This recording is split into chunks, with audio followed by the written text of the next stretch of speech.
Beginning. So welcome. We begin.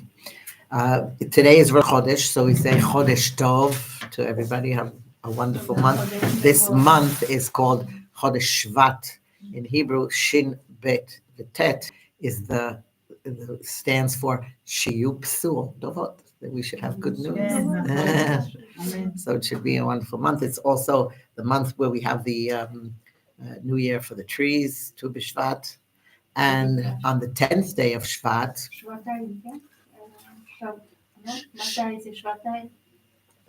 Tu B'Shvat is on the 15th of this month, Shvat. And on the 10th of Shvat, it's a big day for Hasidim. It was the day that the Lubavitcher Rebbe took upon himself the leadership of this last generation, of the seventh generation, where we are the Dor HaShvi'i, or the seventh generation, where we will merit to receive Pnei Mashiach. This is the generation where the final redemption will take place. And actually, it's so relevant because that's what we're learning about in the portion of the week. We're learning about parshat Bo, where the last plagues were, and then Hashem redeems them from Egypt against all odds. It was like the biggest miracle ever. And we say every day, we mention about the leaving Egypt. It's like we have to see ourselves as if we left Egypt. And when we were learning about this Yetziat Mitzrayim, about going out of Egypt, so I saw somewhere it says that it's as if you went through it, and any hardships that you have to overcome in your life, it's like you're it's as if it's done. So you know what I mean? You're saved from any other hardships. So we are in Parshat Bo. Parshat Bo is Bo El Paro. Bo means to come. Now Hashem tells Moshe Bo El Paro. Why does he say Bo and why doesn't he say Lech? In Hebrew, you say Lech means go. Go to Paro. Why does he say Bo, to come? So there are a few reasons. And one of the reasons are that the word Bo, the numerical value of the word Bo is 3. A Beis is 2, and Aleph is 1. So the numerical value is 3. And in this portion, we have the last 3 plagues. Because last week we learned about 7 plagues. And this week we're going to learn the last 3, which is the grasshoppers, the arbe, the darkness, and the killing of the firstborn. Makat becholot, okay? So that's one reason. The next thing is Bo means when you say to somebody, go, so I leave you alone, you go, I trust you. But Bo means come with me. So Hashem is telling him, I'm always with you. Like, don't worry, you're not going on your own. And this is going to be the hardest one. Here, God was hardening his heart. מי נבהל? Paro, but Bo is to Moshe. He's talking to Moshe, and he says to Moshe, come, I'm with you. Now, he was afraid of Paro, Moshe, because Paro comes from the word Oref. Oref means, it has the same letters in a different, if you switch it around. Oref is your back, like your neck. And what Paro symbolizes is the evil inclination. He can put the sort of a Masach Barzel is like this division between, it symbolizes, the evil inclination symbolizes the division between your mind and your heart. Because what you know in your mind, you can affect your heart and get all excited and serve Hashem. But when you have this division, it doesn't reach your heart. So you do whatever you want. Like you fall into your evil inclination. And even though in your head, it's not the right thing to do, you don't have a power. You're not in your heart is, it's like, let's say there was a person who was smoking. And he said, I knew I have to stop smoking when I was not in charge. It was like, I started smoking because I enjoyed it. But then I felt like I'm not in control. I'm smoking not because I want to, but the smoking is overpowering me. Then I have to stop. It's not because I want to. Like now I'm addicted. So he says that's why I had to stop. And the same is true when a person is not in charge of himself. He's like not in control. He feels like his evil inclination is overpowering him, and he's doing everything because he's like fell into his reign, into his regime. So a person needs special power to stand against that. And Moshe was saying like this is very strong evil powers. But Hashem said, "Don't worry, I'm going to harden his heart, so he's not going to accept right away. You should know in advance that he's not going to accept right away. But don't worry, at the end, patience, at the end, I'm going to let you out." It's like somebody said he went to the doctor and the doctor gave him medicine. Now it was these little pills that you have to suck them. And he went and swallowed them all and it didn't do any good. So he came back to the doctor and he said, nothing happened. And he said, well, you did the wrong thing. You're supposed to suck them slowly. And so here Hashem is telling the Jews also there's a process, it's not going to happen quickly. It's going to go easy. It has to be 10 plagues. And actually each one of these plagues symbolizes something very important for the Jews to learn. So this plague is going to be the locust. Those are the grasshoppers or whatever you call them.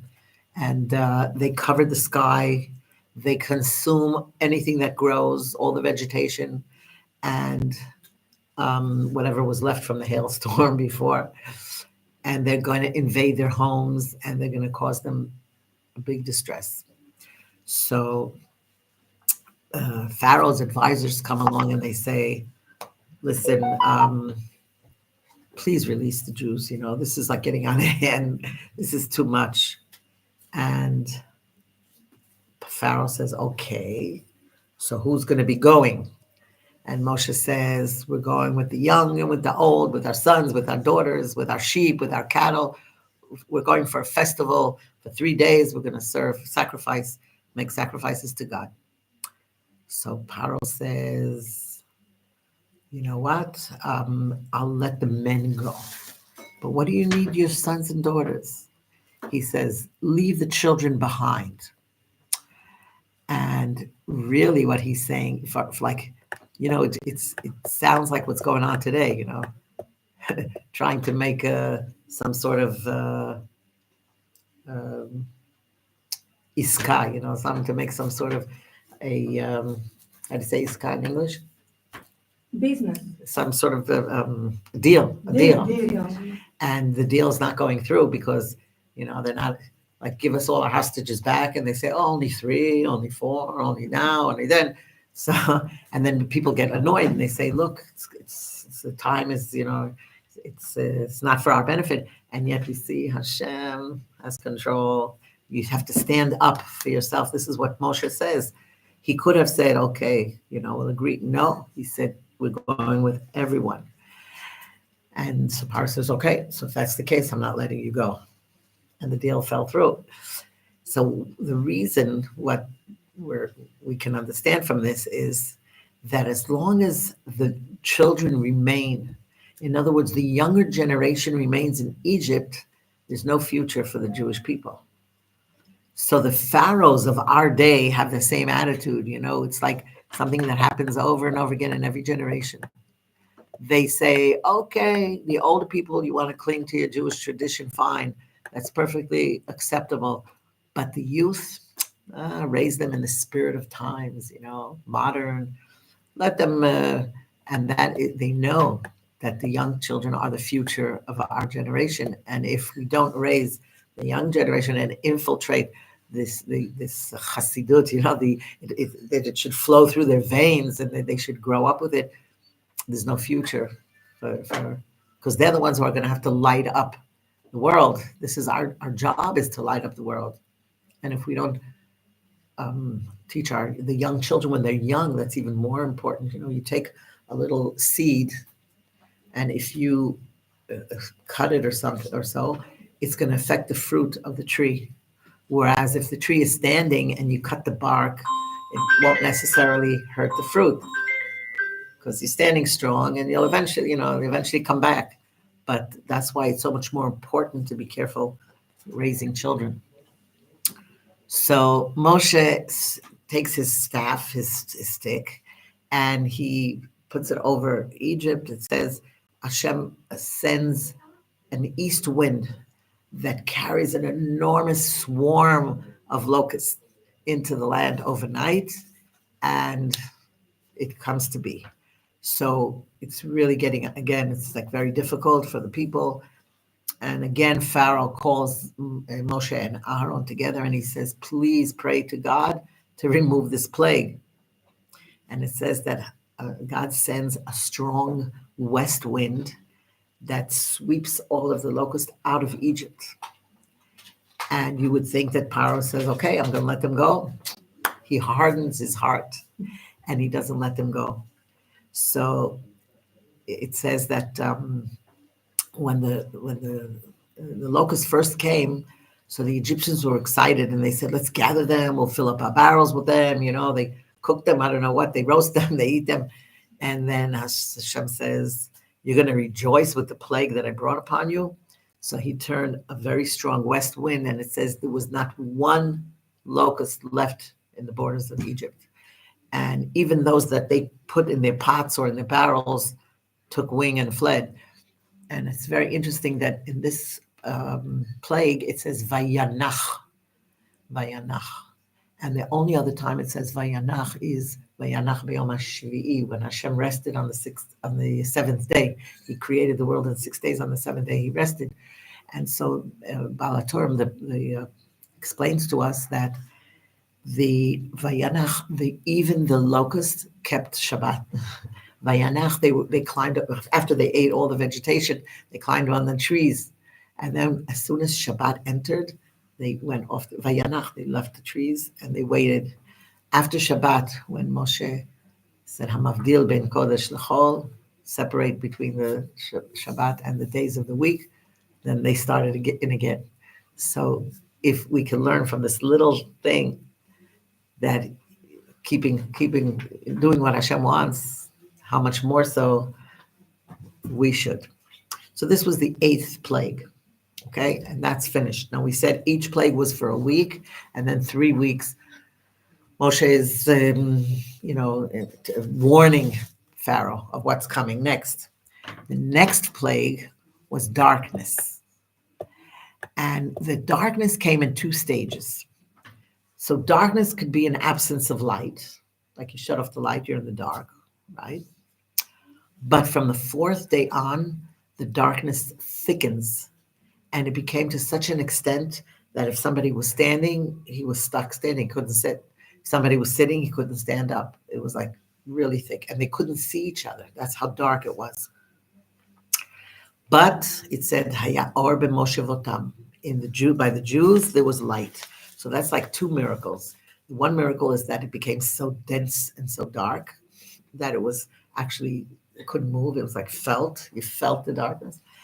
And by the Jews, there was light. They were unaffected. So the question is asked that why did he bring the darkness? Why of all plagues did he bring darkness to the Egyptians? So we're told that there were those people, those Jews that transgressed, and they were very affluent, and they wanted to stay in Egypt. They didn't want to leave. So Hashem said, if I bring upon them a plague publicly, it's not going to look good, because then the Egyptians will say, okay, so we're dying, but they're also dying, So like he's killing everybody. So he brought it up in the dark. He brought them darkness. And while it was dark, the Jews were able to bury the dead so that the Egyptians wouldn't see, and it was done quietly. So the enemies didn't see. So like we said, a person who was stuck sitting for 3 days, he's stuck in his place, he can't move. And altogether there were six days of darkness. So during the first 3, a man couldn't see they couldn't see each other. And the last 3 days they were stuck. And somebody who was laying couldn't get up, whatever position they were in, you could just imagine.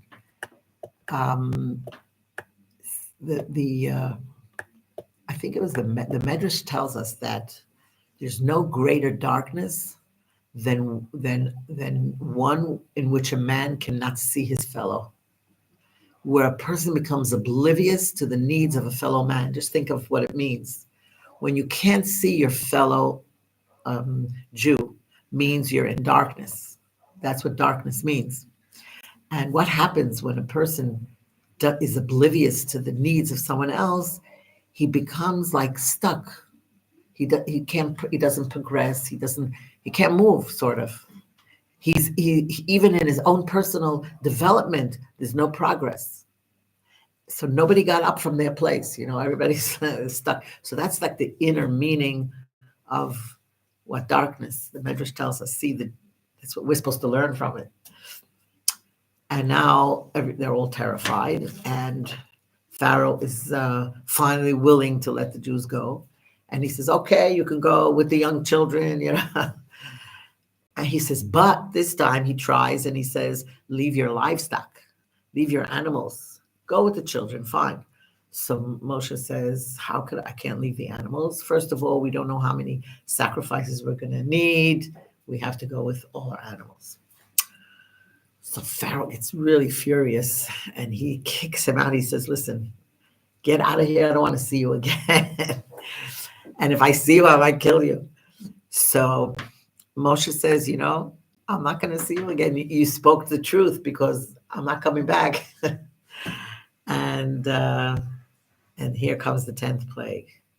So by the 10th plague, he says, Hashem tells him, listen, here, this 10th plague, tell him. And again, you should know now at the end, he's going to force you out. He's going to kick you all out. So he tells them, I forgot to tell you that while it was dark, there was another reason. The Jews were able to see in the Egyptian, Hashem gave a promise to Abraham that when they leave Egypt, they're going to leave with a lot of wealth, gold and silver. So he had them look in the Egyptians' houses, and they saw exactly where everything was. So afterwards, they said, can we borrow your gold? Can we borrow your silver? And they said, no, we don't have. And they said, oh, yes, it's in this drawer and it's in this closet. And they knew exactly where it was.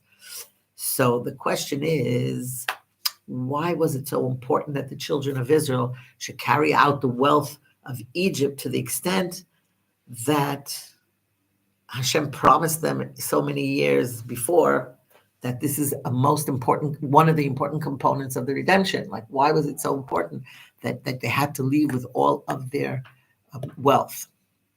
So we are told, and this is what Chassidut teaches us, that every creation has a spark of holiness and it has a divine purpose. So when a person utilizes some sort of object or some phenomenon or some force, to serve Hashem with it, he's actually using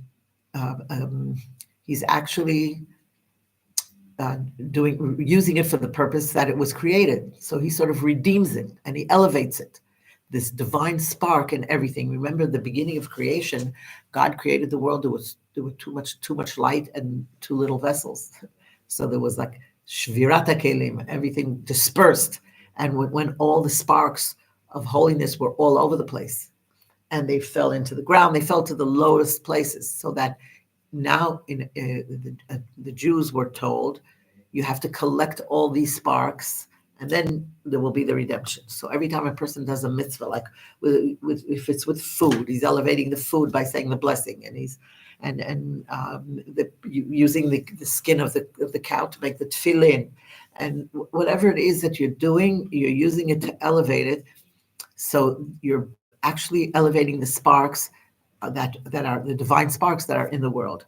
So every soul has its own sparks, and every soul has his mission, and it's not complete until he redeems all those sparks that belong to him, that belong to his mission in life.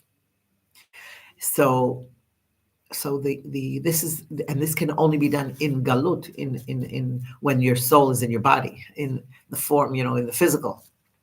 So the exile of the soul, if the soul exiles the physical world, it cannot, do what it's meant to do. And so there were different exiles and different nations and different experiences throughout the history.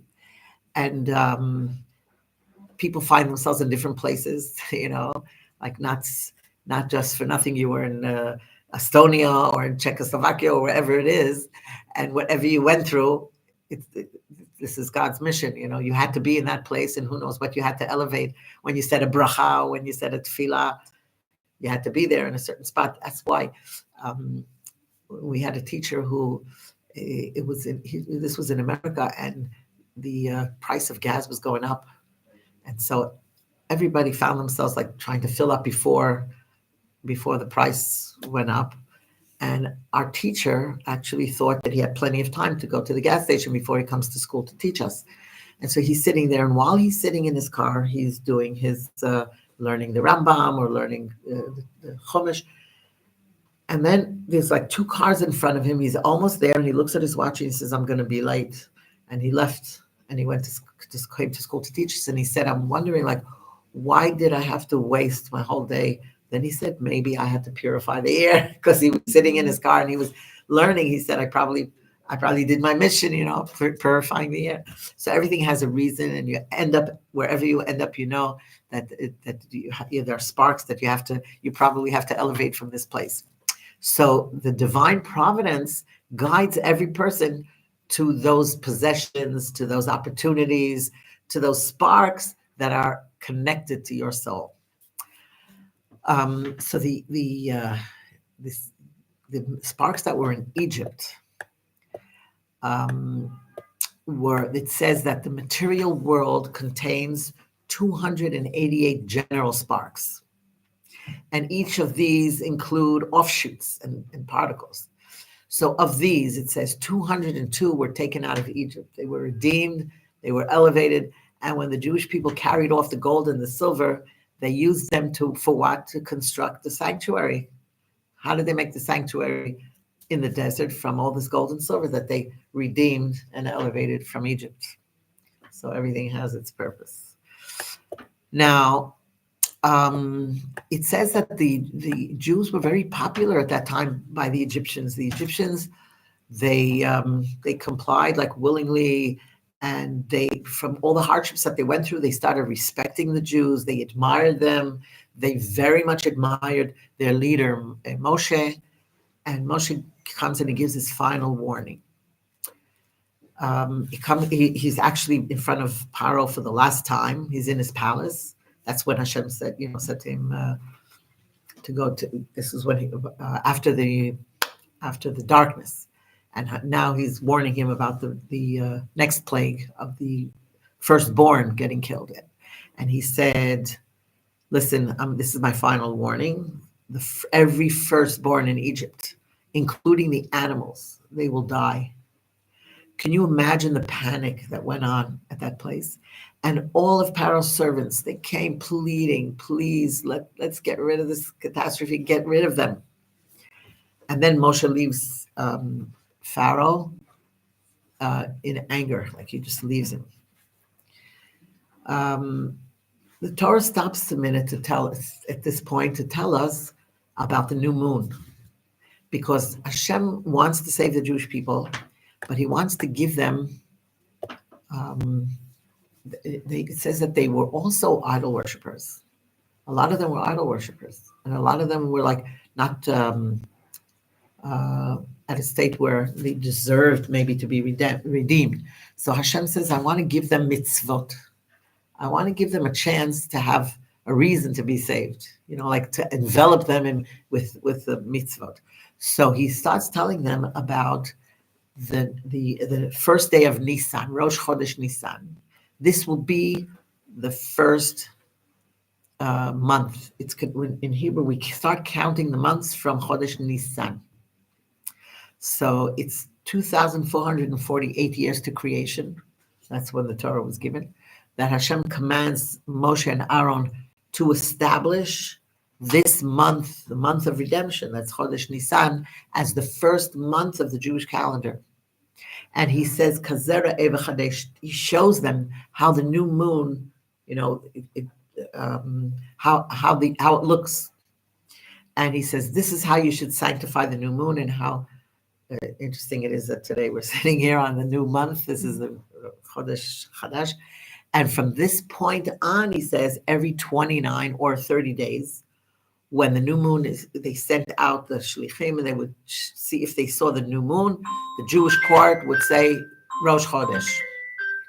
So it says that that there was a large courtyard in Jerusalem called Bet Yitzchak, where all the witnesses who saw the appearance of the new moon would assemble.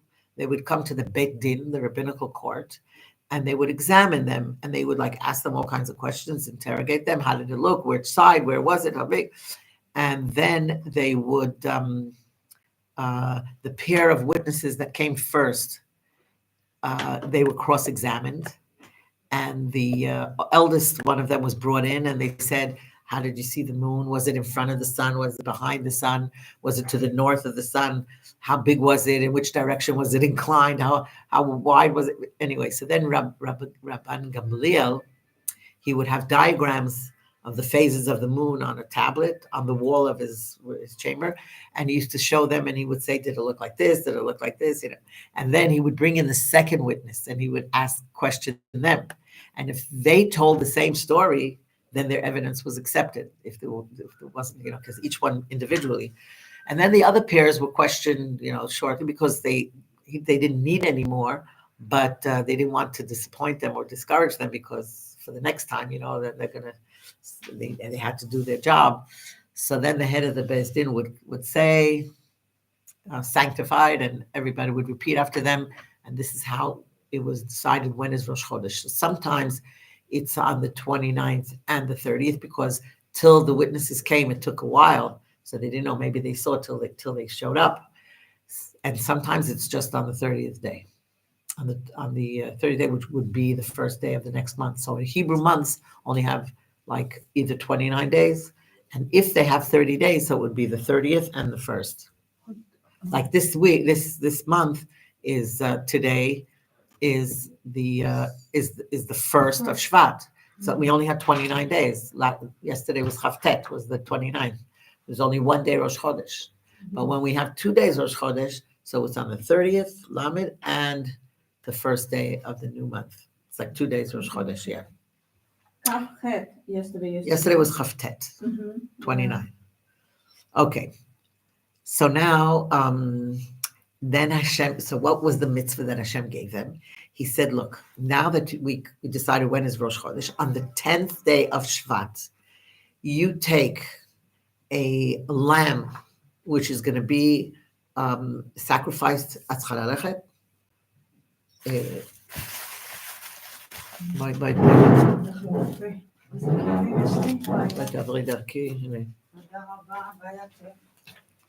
בסוף אני דוד בזכותך, תודה רבה. תודה רבה, שבת יום שלום. טוב. שבת שלום. ראש חודש טוב. חודש טוב. So everyone, when it's a new month, everyone will greet Rosh Chodesh Tov. Every Rosh Chodesh, but we start counting the Hebrew months. Chodesh is there, Rosh Chodeshim. Chodesh Nisan is considered the first of the Hebrew months. Okay, so and then every time there's a new month, the moon disappears. It's because it's so close to the sun, so it doesn't reflect. And then as it moves away, it gets bigger and bigger and bigger. And so it's interesting that we're told, where did I see that in the Rambam brings it, that it says that the Jew is Poel Yom. He works during the day. And there's a dispute over there that the night is meant to learn Torah. And that's why God created the moon, so that you can learn in the moonlight. But basically, it means, Po'al Yom means that our mission is to give light to the world, to light up the world, that we make the light. That's what the Rebbe said. He interpreted it differently, and he said, it's not that we work during the day, we create the light. And we have, that's our mission. The Jews have to be a beacon of light to the world. So getting back to our the first mitzvah. So Hashem said that on the 14th day of Nisan, is Pesach. That's when we have the Seder. So they actually had a Seder over there before they left Egypt. So he said, listen, before you're going to sacrifice this lamb, take it into an unblemished lamb within a year old, like a child, a baby, and bring it into your homes, tie it to your beds, and for 4 days you keep it in your house. Now, this is going to be the Passover offering that the entire household, like it says, selabayit for each household, meaning that if I only had 2 people in my house, then the neighbors can join me too, because what am I going to do with the whole big lamb? So they can join, or we can, each family and the amount of people, and so they had lambs, or a goat, a sheep or a goat is fine.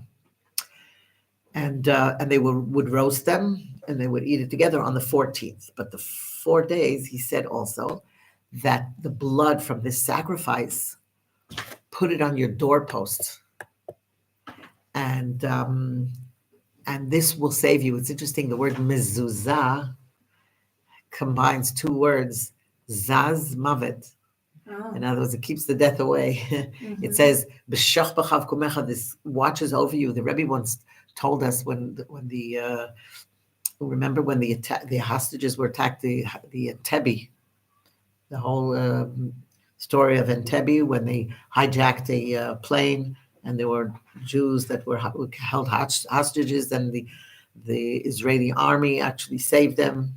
That's when Bibi's brother Yoni was killed. He was the only one killed, but they really was amazing. So the Rebbe sent us to Israel at the time and told us we should speak about mezuzah, that mezuzah is like a helmet, and a helmet actually can save you. It's like it's a protection.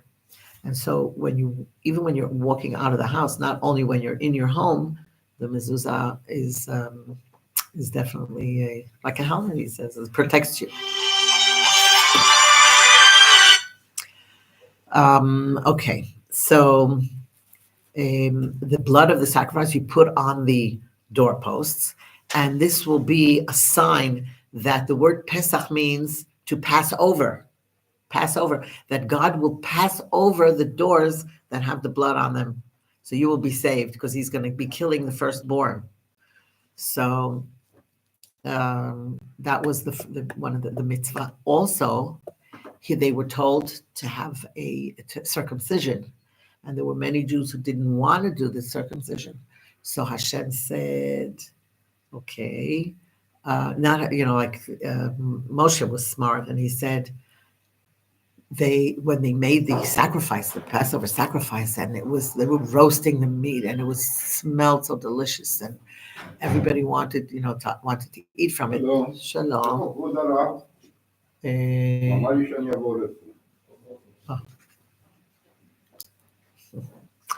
So he said that they came and they said, can we join in the Passover, the sacrifice, the meal? And Moshe said, did you have the circumcision? They said, no. He says, okay, without the circumcision, you can't join it. So they went and they did it. So they had dam milah and dam milah and dam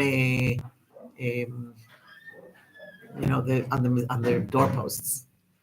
And it's sort of these were the mitzvot that they did. So they're like enveloped in mitzvot. The dam pesach and dam milah.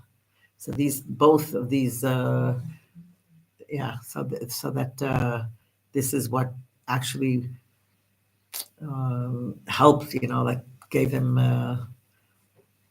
that Hashem saved them. They weren't void of mitzvot, because it says we say in the Haggadah, we say at the Arom Ve'eryah, they were like naked, naked from mitzvot. So Hashem sort of dressed them with mitzvahs.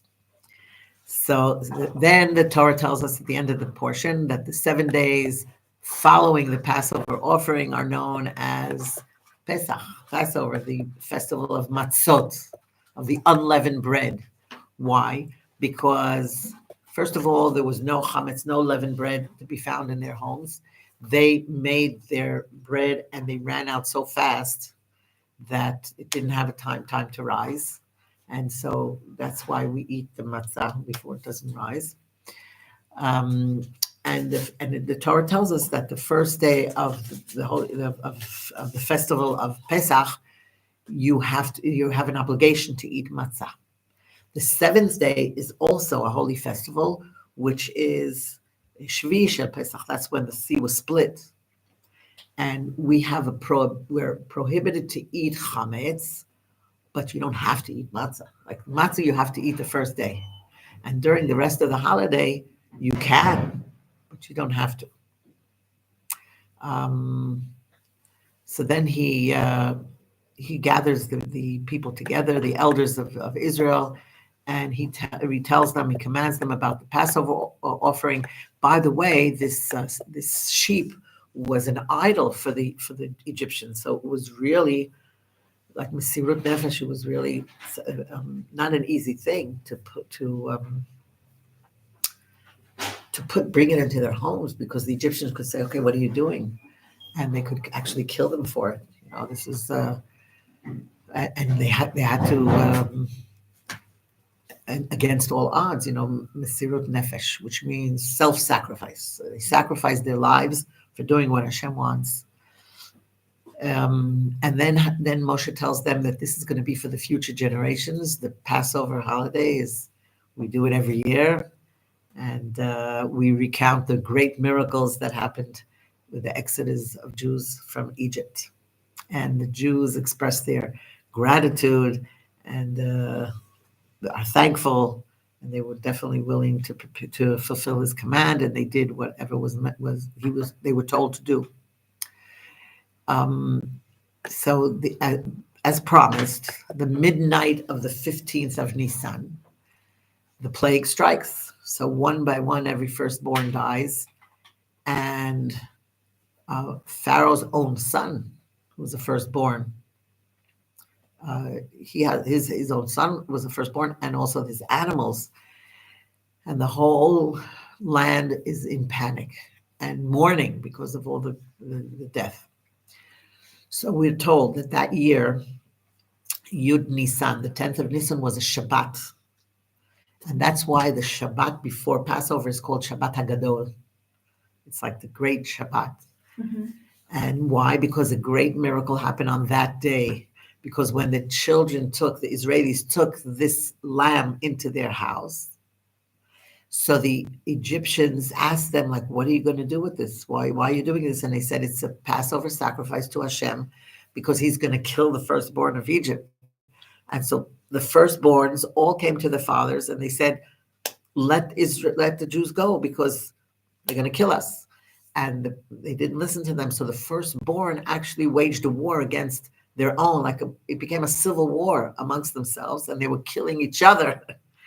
So that's what we say in the Psalms of David. We say, we offer thanks to Hashem, who smote the Egyptian with their firstborn.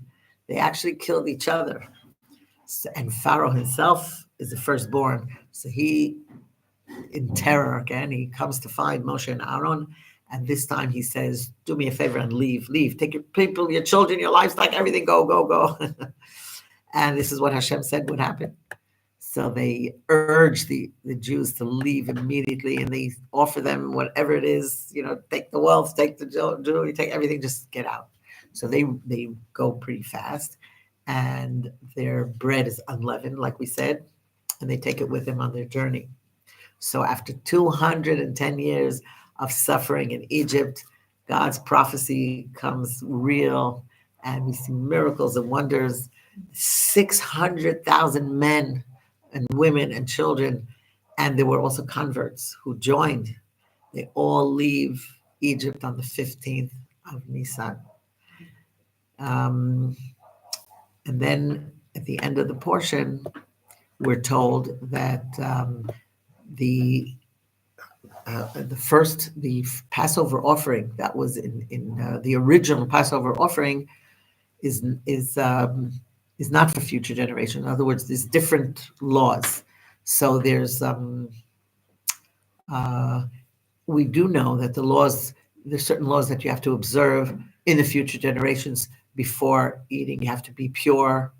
you have to be circumcised, who can eat it, who cannot, what rituals, what preparation you have to do.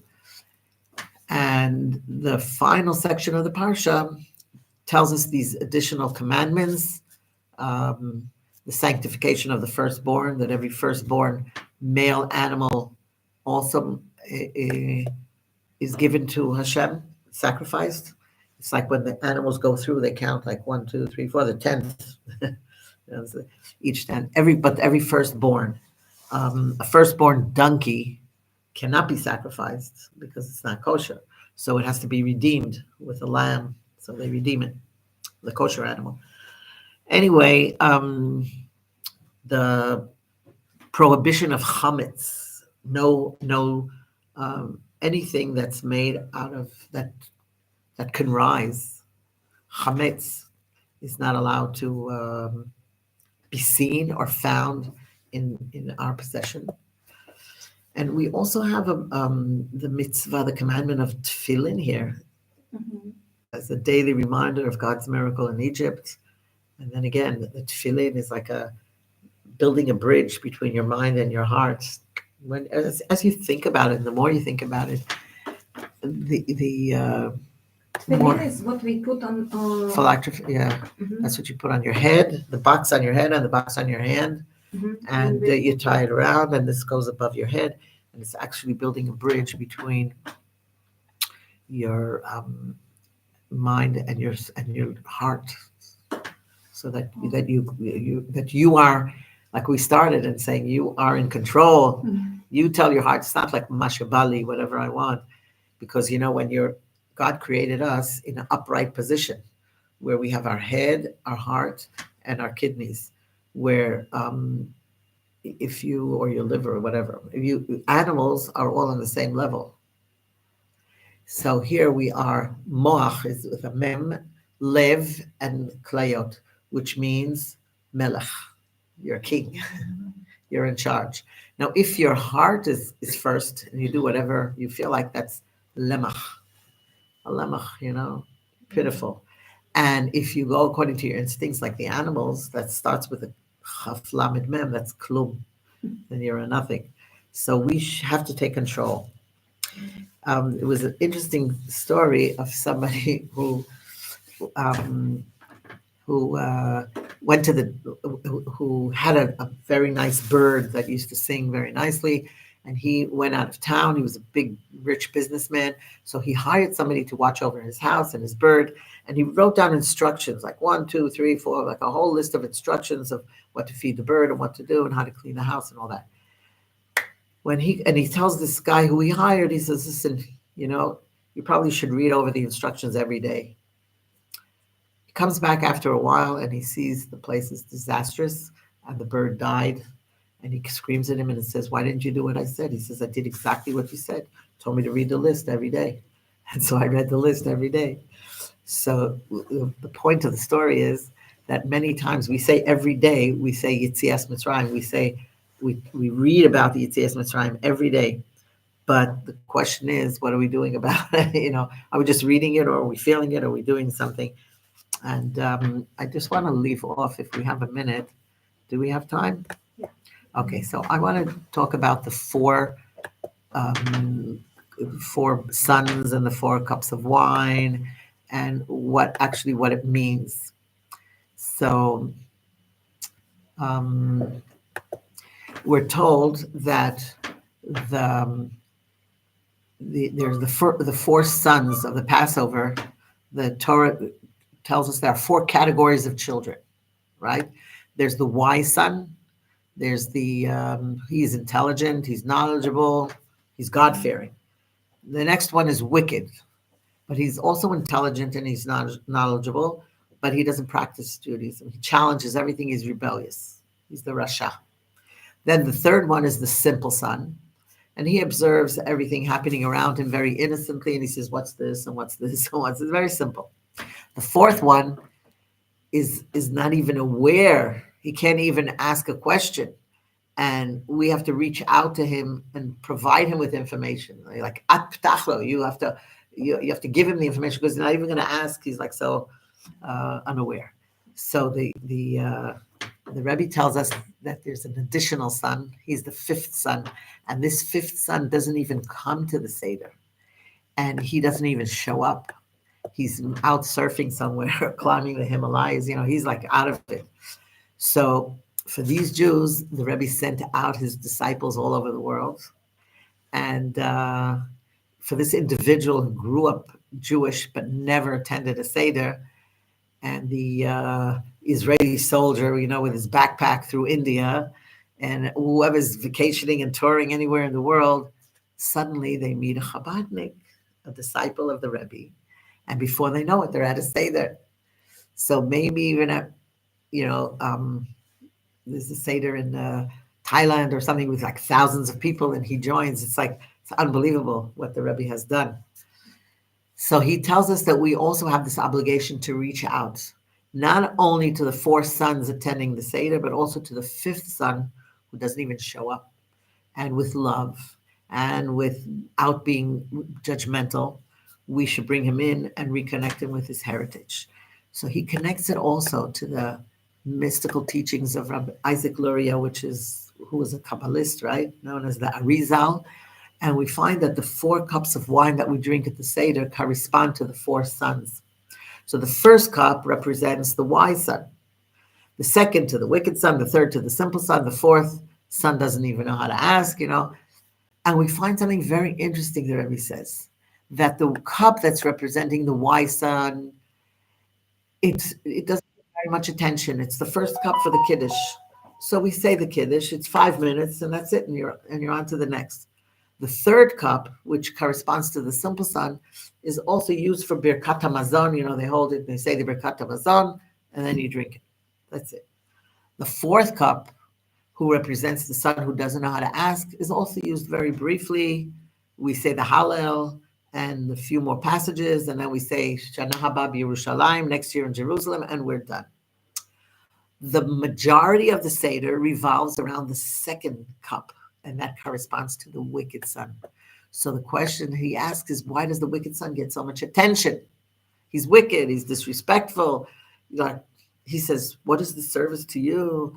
And he puts himself out of it has nothing to do with me. And he challenges, and and the bulk of the Seder is speaking to him. So that seems quite odd. And